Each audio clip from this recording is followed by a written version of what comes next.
unlike Domino's, who always seems to want to be at the forefront of all new technologies, you'll be able to order pizza straight in your car through the Domino's app.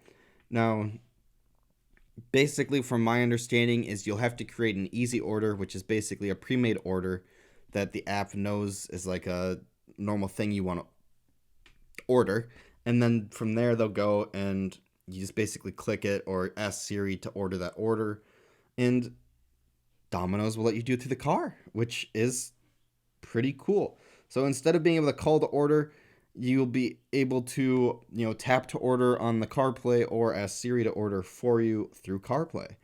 Now, this looks pretty cool here. I mean, you have family order. I mean, you could just make preset orders and your food could get home when you get home or you could stop when you get there. You can also track the order in your car. If it's prepped, if it's baked, if it's quality checked, if it's ready, and then you'll be able to get directions to that store if you need them. Domino's they had the self-driving cars, they had the heated up car, right? Because they had the car that had a pizza oven in the back, so it just cooked on its way to you, right? That was a couple years ago, and I believe in near Dallas, Texas, they were also testing self-delivery vehicles. So they're just doing that. They've toyed with other things, including instant ordering pizzas via a pizza emoji text or the Zero Clip app that instantly orders pizza at launch. Recently, the company also, electric with a Chevy Bolts. A GM, ironically, won't have Apple CarPlay in these future models, which is kind of wild.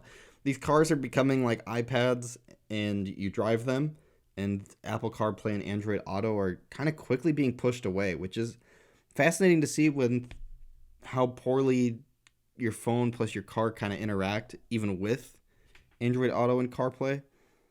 So I don't know if getting rid of that's the right thing, but Domino's, once again, at the forefront of new technology or new ways to do something, removing the steps between your and your pizza dinner, which has always been something they've been good at least wanting to do or trying to do. And here they are no less than that.